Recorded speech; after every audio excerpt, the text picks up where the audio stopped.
Welcome to St. Joseph Maronite Catholic Church in Phoenix, Arizona. We are here with Mrs. Daphne Gutierrez, who was touched and blessed by God's presence through the intercession of St. Sharbel, the monk from Lebanon who never traveled outside Lebanon. But his life and his miracles are touching people from around the world. And Mrs. Daphne is a living example for us here. She's going to tell us briefly about her journey of faith and how St. Sharbel led her to our Maronite Catholic Church. We are all in awe and disbelief. You are, for us, an example of faith. So can you tell us a little bit about your journey of faith? Well, I came to visit the relics when I heard that, the relics of St. Sharbel was here. My sister-in-law told me, so me and her came, and she took me to Father Wissam to confession, and he also prayed over me here at St. Joseph Maronite Catholic Church. And ever since then, that was on a Saturday, I started feeling my body different. I came on a Sunday for a Spanish Mass. I took my blessing, and I continued to feel my body the same way that I started feeling it on Saturday. By Monday morning, like around 4 o'clock in the morning, I was telling my husband that my eyes were burning.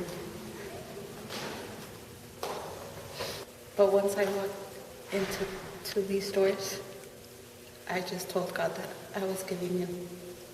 He said that God was going to hear me and that God was going to heal me. He did.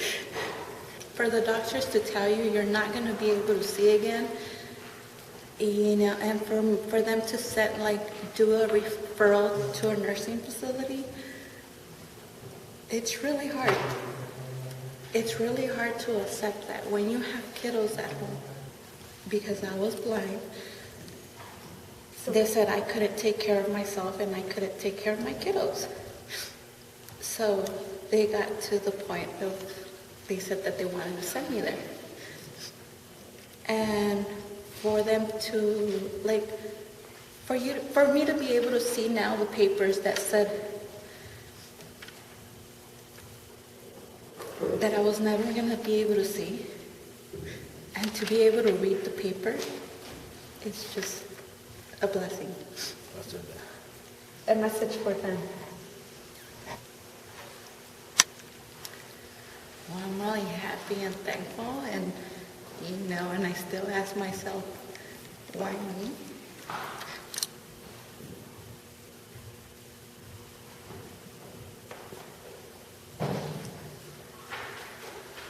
What do you think he wants from you?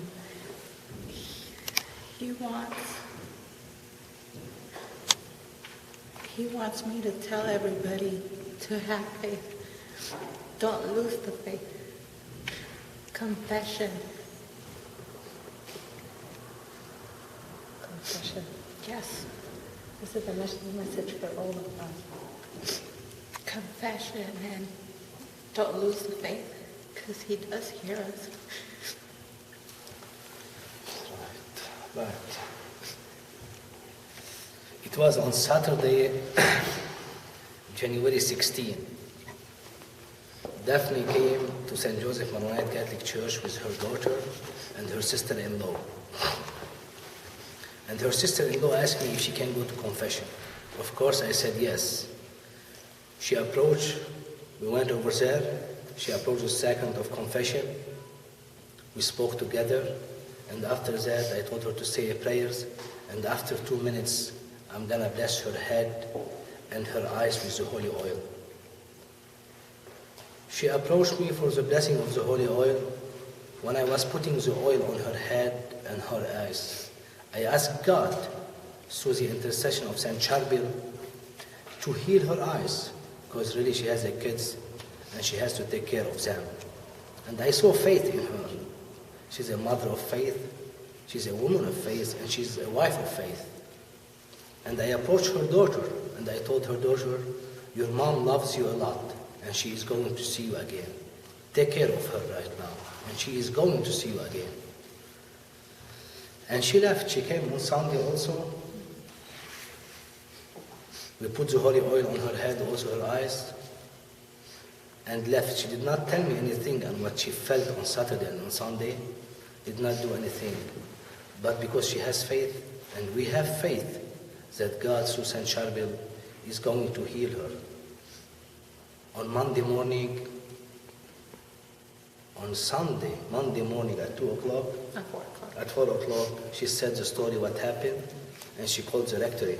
My wife answered her. I wasn't at the rectory. She called me on my cell phone. When I spoke with her, I told her, do you remember my voice? She said, yes. I told her, come to the church to thank God. She came on Monday evening. She remembered my voice, but her daughter remembered me and her sister-in-law. We celebrate the Divine Liturgy, and we thank God for what He did through Saint Sharbel to Daphne. The story really, for what happened here at St. Joseph Maronite Catholic Church, is a lesson of faith. For everyone is to have faith in God, and God will never leave us alone. We have to have faith.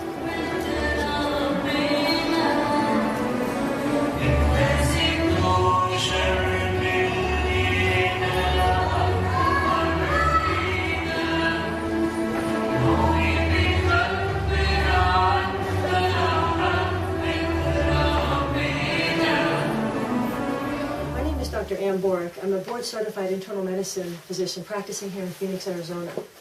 I've been practicing medicine for 21 years here in the Phoenix area. I'm Dr. Jimmy Sade. I'm double board certified. My first board certification is in emergency medicine. My second board certification is in radiology. And I'm fellowship trained in musculoskeletal radiology. You know, her diagnosis was benign intracranial hypertension. And it's a disease, it's a diagnosis that really is high blood pressure in the brain. And there's fancy names for it, but really that's basically what it boils down to. And when the pressure in the brain gets so high, it causes almost, constriction or strangulation of the optic nerves, and it causes blindness. We've had patients many times who have gone blind because of this disease, and when you treat them, the best that you can get back is a little bit of central vision, but for the most part, it's irreversible. It's a devastating disease. Right. And the way we reviewed this case was we reviewed it like a legal case. So we got the records and spoke to her 3 longtime doctors, her brain surgeon, the neurosurgeon, her neurologist, and her ophthalmologist. These are her long-time doctors who have been treating her for years. Also, we consulted a second ophthalmologist who examined her after her vision returned. And then Dr. Borick, myself, and a third doctor reviewed the case independently as if it's a legal case. So at this point, we have 7 different doctors looking at this case independently and then reviewing the case together and asking each other questions. Briefly, Daphne is 30 years old, was diagnosed with, initially was born with a Chiari malformation in her brain, had a history of seizures, and then a few years ago developed this intracranial hypertension. And, in most patients that I've seen, obesity is one of the risk factors. And I think, in talking to her docs, that's pretty much what the cause of this disease was. It got so bad where they required surgery, and that's a big thing to have surgery to help reverse this intracranial hypertension. Right. The surgery she got is called a VP shunt, a ventriculoperitoneal shunt, which is a tube that relieves the pressure from the brain. It goes under the skin into the belly to drain some of that fluid around the brain. And it was revised 2 times. But even with the revision, even with controlling her pressures like that, because of the chronicity, because of the long-term elevated pressures in the brain, it atrophied, the pressure on the nerve atrophied, meaning it cause it to shrink. To shrink, Yeah. to kind look of ill. die, Yeah. to die down because it was under a lot of pressure for a long time. It destroyed the nerve, the optic nerve.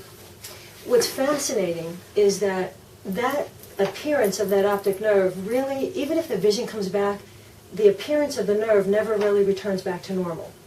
And I had, the opportunity to actually do a visual exam and look at her optic nerve with my own eyes, and it's amazing that her optic nerves are completely normal. It's flat, it's pearly, and that's really what the documents show according to her ophthalmologist. Yeah. It wasn't just blurred vision. It was just complete darkness. Even if she looked up at the sun in both eyes, it was black. She couldn't tell what time of the day it was. Amazing. Yeah. We have the records here, and just for the audience's sake, I think it's important to know that we were able to obtain all of the medical records from Daphne's ophthalmologist, neurosurgeon, neurologist that treated her. And one of the astounding things that really stood out in my mind in reviewing this case is that initially when she went to see the ophthalmologist the morning that this happened, after she visited the church and through the blessing in St. Sharbel and the prayers, 4 o'clock in the morning she said that she woke up and had severe pain in her head. That was what she described to me. And she said that she felt her eyes were burning. When her husband put the light up, she said that the light bothered her eyes, and he said, it's impossible. You can't see. And she said, well, I can see the outline. And that was the beginning. And then her husband said that he smelled something that smelled like burnt flesh that was coming out of her nostril. On that day, that visit to her doctor on January 19th, 2016, the document shows that she still had vision that really wasn't returned. The disc looked very boggy, and it was very edematous and atrophy. When she went back the next week, documented in the medical record says, and I'll just read it verbatim, that patient's visual acuity and fields returned to complete normal for reasons that we just can't explain. And that's huge. As a medical physician, seeing these patients, diagnosing this, we don't see that. We don't see the resolution of peripheral vision that comes back. Yeah. Again, for the medical professionals in the audience, there's the question of whether the shunts helped. And we reviewed the medical records. We talked to her neurosurgeon, her neurologist, her ophthalmologist. These are her long-term doctors.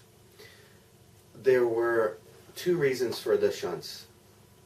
The optic nerve was already atrophied. There was punctate, meaning pinpoint, central vision remaining at one point. And they were hoping with the shunt to relieve the pressure in the brain to preserve that very central 5-degree field of view. That was one reason. And it's documented by the neurologist and the ophthalmologist that the shunt, the exact wording is, the profound and irreversible vision loss cannot be changed even with the revision of her shunt. And this is dated November 9, 2015. And That's huge. this is a medical legal document dated months before her return of vision. The other thing is, one of the main reasons they did the shunt and revision was to relieve her other symptoms. She was having headaches, nausea. Intractable nausea. Correct. Mm-hmm. From this long-standing elevated intracranial pressure. She had the white cane, so she was blind, and came into the church, and now she sees. And I think for me as a physician, when I put this whole thing together, we can't explain it medically, but when you look at the timing of everything, it takes years for the recovery of vision, for the peripheral vision to come back, for the disc to have a normal appearance again. And this happened right next to her blessing, her prayer, her surrender to God, as she said. And so for me, there's no doubt that this is something that we just can't explain medically. This is a miracle. This is absolutely a miracle that happened in our midst through the intercession of Saint Sharbel. Would you agree? Not just me, but all her doctors, they have zero explanation, no medical explanation. Her longtime ophthalmologist was literally, not figuratively, literally speechless. He didn't know what to tell me on. This is following the subsequent visit when he re-examined her after her vision was back. He said, one can stretch and say, there might be a reason why her central pinpoint vision might return, but there's no medical explanation for her peripheral vision to come back. He's never seen it, never heard of it, no medical explanation for it. He was just speechless. The only thing he could say is, I can't explain this. He was really solemn, but I'm very happy for her. All her doctors were very happy for her. Her longtime neurologist also very happy for her, but her reaction was kind of the opposite of her ophthalmologist. She was laughing out loud. She couldn't believe it. Her She couldn't contain it. Yeah. Yeah. It was